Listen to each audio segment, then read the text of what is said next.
نحمده ونصلي ونسلم علی رسولہ الکریم اما بعد۔ آج ہم سورہ بقرہ کا دوسرا رکوع پڑھیں گے۔ یہ رکوع منافقین کے بارے میں ہے۔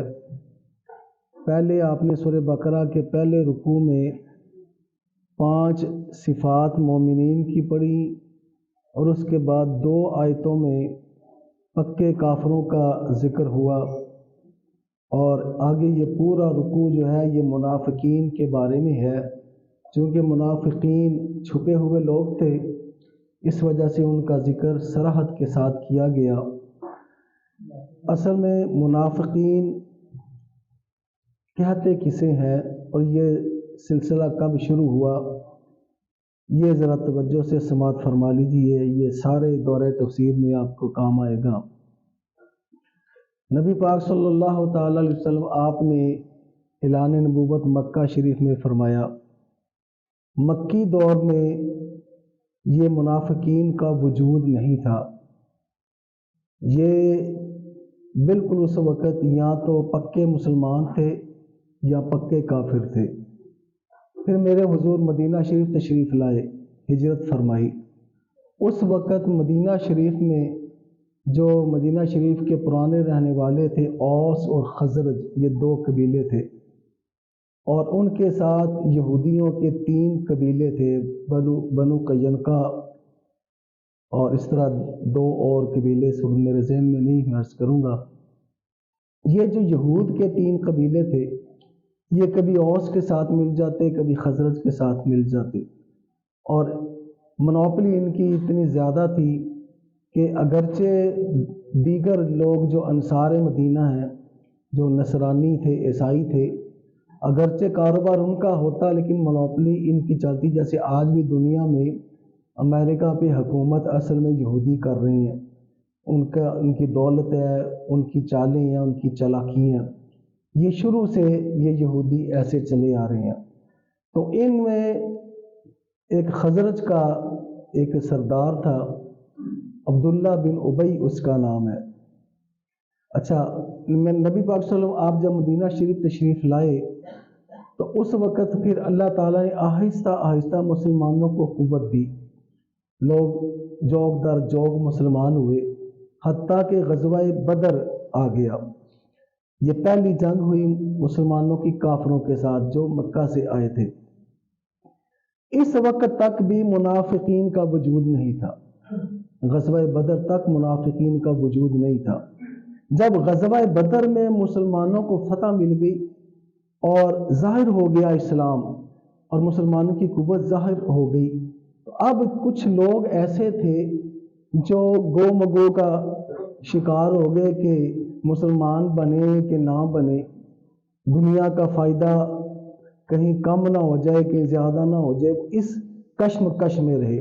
اب اس کو یہیں روک کے تو دوسری بات سنیں، میں نے کہا عبداللہ بن ابی ان کا سردار تھا، اسے اوس اور خزرج دونوں میں اسے عزت حاصل تھی، اور قریب تھا کہ وہ مدینہ شریف کے لوگ اسے اپنا سردار مان لیتے، اسے اپنا اس کا تاج، اس کے سر کا سائز لے کے تو تاج بن رہا تھا اس کا۔ جب حضور تشریف لے آئے تو سب کی توجہ حضور کی طرف ہو گئی، سب مسلمان ہو گئے، تو اس کے دل میں حسد پیدا ہوا۔ اور یاد رکھیے، حسد وہ بیماری ہے، پتہ بھی ہوتا ہے حاسد کو کہ میں غلط ہوں اور یہ بندہ صحیح ہے، لیکن بندہ پھر بھی باز نہیں آتا، ایک بیماری کی طرح یہ چمڑ جاتی ہے، اور ہوتی اونچے لوگوں سے ہے، کسی مجھ سے بندے سے حسد نہیں ہوتا کسی کو، جو بندہ اونچا ہوگا اسی سے حسد ہوتا ہے نا جی۔ مثلا سیال شریف میں بزرگ تھے پیر خواجہ قمر الدین سیالوی رحمۃ اللہ علیہ، آپ کو آپ کے بزرگوں نے کہا تھا انشاءاللہ تو محسود تھی گے، انشاءاللہ تو محسود تھی گے، یعنی تو اتنا اونچا ہو جائے کہ لوگ تجھ سے حسد کرے، تجھے اتنی اونچائی مل جائے۔ تو جس سے حسد ہوتا ہے وہ اونچا ہوتا ہے تو حسد ہوتا ہے، ورنہ تو حسد عام بندوں سے تو حسد نہیں ہوتا۔ جب حضور سے اس کو حسد ہو گیا، اب وہ پریشان ہوا کہ اب میں اگر اعلان دشمنی کرتا ہوں تو مسلمانوں کو تو قوت مل گئی ہے، تو حکومت بھی ان کے پاس آ رہی ہے، تو مجھے نقصان نہ ہو۔ اب وہ کیا کرتا، اب حیران ہوں گے کہ جمعہ والے دن جمعہ کی نماز میں حضور سے پہلے مسجد میں آتا اور آ کے تو حضور تشریف فرما ہوتے تو وہ تقریر کرتا اور تقریر میں حضور کی حمد و ثنا کرتا، حضور کی تعریف کرتا کہ حاذ النبی، حاذ محمد رسول اللہ، یہ اللہ کے نبی ہے، یہ اللہ کے رسول ہے، لوگوں ان کی بات مان لو۔ یہ عبداللہ بن ابی منافق ہے، تقریر کرتا اور لوگوں کو تبلیغ کرتا، اور پھر لیکن بعد میں کیا کرتا، بعد میں اس نے جو گستاخیاں کی ہیں وہ آپ آگے جا کے قرآن میں بھی پڑھیں، قرآن نے بھی نقل کی کہ ابھی اس نے ایسی باتیں کی ہیں وہ ہماری زبان اجازت نہیں دیتی، ایسی اس نے دشمنیاں کی چھپ کے۔ تو یہ ہے رئیس المنافقین عبداللہ بن ابی۔ تو اب آپ کو اندازہ ہو گیا کہ یہاں سے غزوہ بدر کے بعد یہ گروہ نمودار ہوا اور یہ بظاہر مسلمان تھے اور اندر سے یہ پکے کافر تھے، بلکہ کافروں سے بھی گئے گزرے تھے۔ منافق کا لفظ کیا ہے؟ منافق کو منافق کیوں کہتے ہیں؟ یہ منافق اس کا مادہ نافقہ، نون فا اور قاف، نافقہ۔ نافقہ کا معنی ہوتا ہے الگ جدا کر دینا۔ انفاق فی سبیل اللہ، آپ نے لفظ سنا ہوگا، انفاق، آپ اپنا پیسہ دور کر دیتے ہیں اپنی جیب سے، اپنی ملکیت سے، تو یہ ہو جاتا ہے انفاق، اسی وجہ سے اسے انفاق کہا جاتا ہے۔ منافق اور منافق اس لیے کہا جاتا ہے کہ اس کی زبان اور اس کا دل دور دور ہوتے ہیں، الٹ ہوتے ہیں، زبان کچھ کہتی ہے، دل کچھ کہتا ہے، اس وجہ سے منافق کو منافق کہا جاتا ہے۔ اب پڑھیے آپ قرآن پاک، تو آپ کو انشاءاللہ میری یہ تمہیدی گفتگو جو ہے آپ کے کام آئے گی۔ اللہ کریم نے فرمایا وَمِنَ النَّاسِ، من تبعیضیہ ہے، تبعیضیہ کا معنی ہوتا ہے بعض، یعنی ایک ٹوٹل کل میں سے کچھ حصہ، اسے کہا جاتا ہے تبعیضیہ۔ یہ من تبعیضیہ ہے، اس کا معنی یہ ہے وَمِنَ النَّاسِ، ناس میں سے، لوگوں میں سے کچھ بندے ایسے ہیں، سارے نہیں ہیں، کچھ بندے ایسے ہیں، من جو یقولو کہتے ہیں آمنا ہم ایمان لائے، باللہ اللہ پر، وبالیوم الآخر اور یوم آخرت پر، وما ہم بمؤمنین، یہ ماں جو ہے اسے ماں نافیہ کہتے ہیں، اس کا مطلب ہے نہیں، وما ہم بمؤمنین، یہ مومن نہیں ہے۔ یہاں پہ پہلی دفعہ لفظ آیا الناس۔ الناس کا معنی عمومی طور پہ تمام حضرات جانتے ہیں کہ اس کا معنی کیا ہے، لوگ۔ لوگوں کو ناس کیوں کہا جاتا ہے؟ یہاں تو یہ نکلا ہے نسی سے، یعنی بھول جانا۔ تو کیونکہ انسان اپنا وہ عہد اور میثاق بھول گیا ہے، بھول جاتا ہے جو وہ اللہ سے کر کے آیا، لہذا اسے انسان کہا گیا۔ دوسرا یہ انس سے ہے، محبت سے، انسان جو ہے یہ محبت والا ہے، اس کے اندر جذبہ محبت کا ہے سب سے زیادہ، اس وجہ سے اس کو انس سے انسان کہا گیا۔ اور بھی اس کے معنی ہے، انسان کا معنی دیکھنا بھی ہوتا ہے، دیکھنا۔ انسان کو انسان اس لیے کہا جاتا ہے کہ یہ بظاہر نظر آتا ہے، دکھتا ہے۔ مثلا اس کا الٹ جن ہے، جن کا جنین، جن کا مادہ جیم اور نون کا مادہ جہاں بھی آئے گا وہ ایسی شے ہوگی جو نظر نہیں آتی۔ جنین جو پیٹ کا بچہ ہوتا ہے، جنت وہ نظر نہیں آتی، تو جیم اور نون جہاں پہ آئے گا وہ ایسی شے ہوگی جو نظر نہیں آتی۔ انسان کا مادہ جہاں پہ آئے گا وہ ایسی شے ہے جو نظر آتی ہے، اس وجہ سے انسان کو انسان کہا جاتا ہے۔ جنات نظر نہیں آتے، انسان نظر آتے ہیں، اس وجہ سے انسان کو انسان کہا جاتا ہے۔ اللہ کریم نے فرمایا اور کچھ لوگ ہیں جو کہتے ہیں ہم ایمان لائے اللہ پر اور روز قیامت پر، حالانکہ وہ مومن نہیں۔ اب یہ فتویٰ دیکھیں اللہ تعالیٰ کا، اللہ تعالیٰ کے پڑھتے کلمہ ہے، کہتے ہیں کہ ہم ایمان لائے، اللہ فرماتا ہے مومن نہیں ہے۔ یہ معلوم ہوا کئی کلمہ پڑھنے والے جو دل سے کلمہ نہ پڑھے، اسی وجہ سے یاد رکھیے تصدیق بالقلب لازم ہے، اقرار باللسان و تصدیق بالقلب، زبان سے کہنا اور دل کا مان لینا، تصدیق کر دینا، یہ اسلام کے لیے لازم ہے۔ یخادعون اللہ، دھوکہ دینا چاہتے ہیں اللہ کو، والذین آمنوا اور ایمان والوں کو۔ اچھا اس پہ ذرا سوچئے گا، آپ سے سوال کرنے لگا ہوں، کیا کو اللہ کے پاس جا کے وہ اللہ کو دھوکہ دینا چاہتے تھے؟ وہ تو حضور اور مسلمانوں کو دھوکہ دینا چاہتے تھے۔ اللہ فرماتا ہے محبوب یہ تجھے نہیں مجھے دھوکہ دینا چاہتے ہیں۔ گویا اب پتہ چلا آپ کو حضور کی عزت اور ناموس کتنی بلند ہے کہ حضور کی بے ادبی اصل میں اللہ کی بے ادبی ہے۔ وَإِنْ يُخَادِعُونَ اللَّهَ، یہ اللہ کو دھوکہ دینا چاہتے ہیں، وَالَّذِينَ آمَنُوا اور ایمان والوں کو، وما یہ بھی ایمان نافیہ ہے، اور نہیں یخدعون دھوکہ دیتے، الا مگر انفسہم اپنے آپ کو، وما یشعرون اور انہیں شعور ہی نہیں ہے، انہیں عقل ہی نہیں ہے کہ یہ کر کیا رہے ہیں۔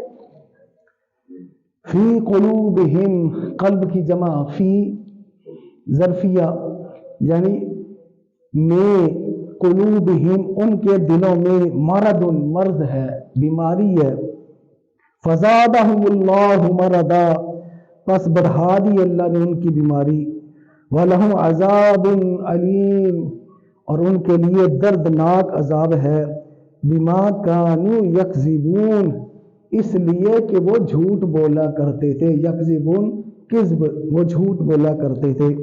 وَإِذَا قِیلَ لَهُمْ قیلہ لفظ پیسیو وائس ہے، بولنے والا یہاں پہ موجود نہیں ہے۔ وَإِذَا قِیلَ لَهُمْ جب ان سے کہا جاتا ہے، لا تفسدوا نا فساد پھیلاؤ، فی الارض زمین میں، قالوا تو وہ کہتے ہیں، انما بے شک نحن ہم، مصلحون ہم تو اصلاح کرنے والے ہیں، بے شک ہم ہی سنوارنے والے ہیں۔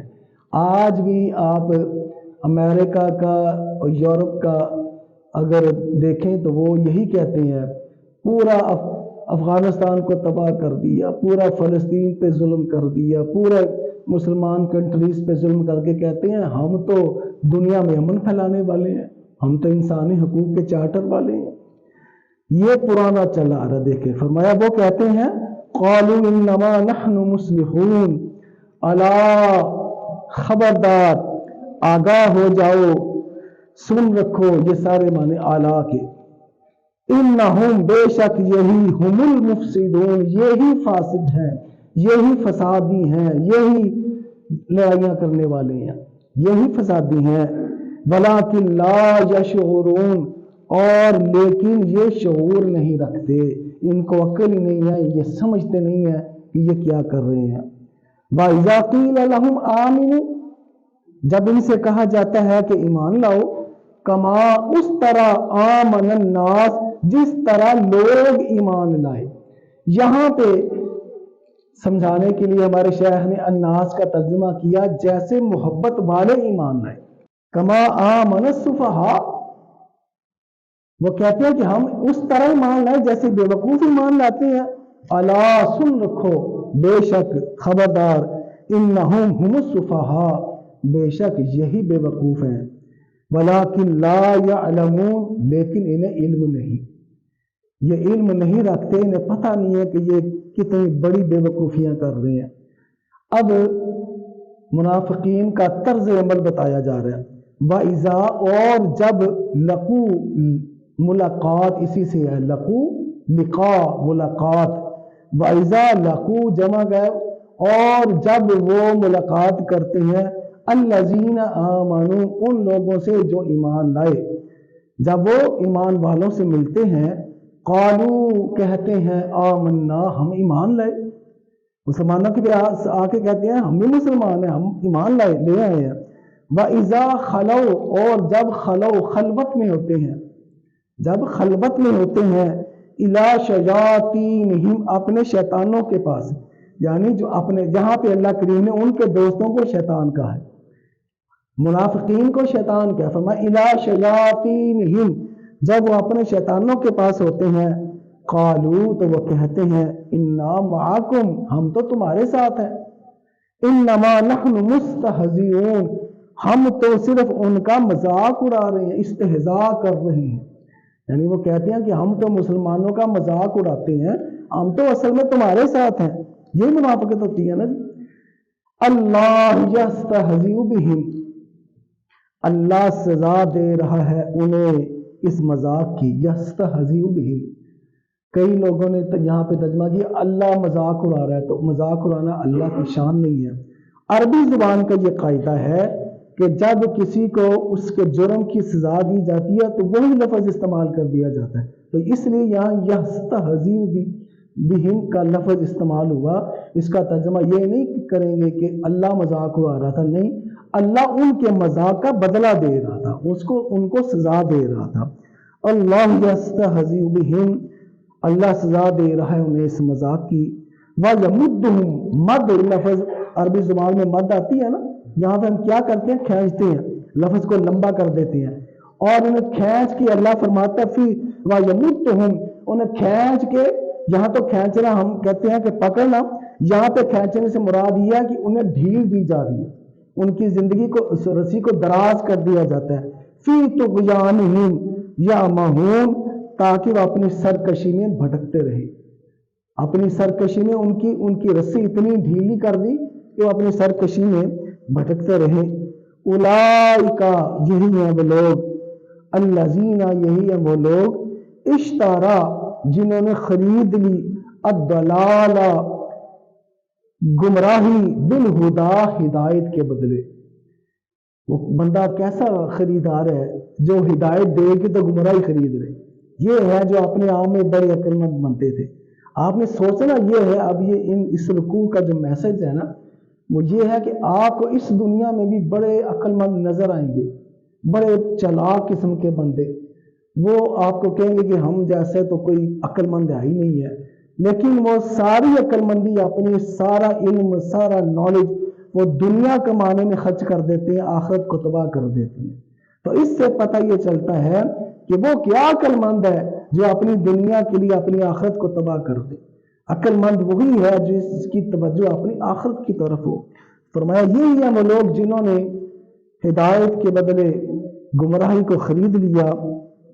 فما ربحت تجارتہم، ان کی تجارت نے انہیں کوئی فائدہ نہیں دیا۔ کیا فائدہ اس ایسی تجارت کا کہ بندہ عبد العباد جہاں پہ رہنا ہے اسے خراب کر لے اور چند روزہ زندگی کو اچھا بنا لے۔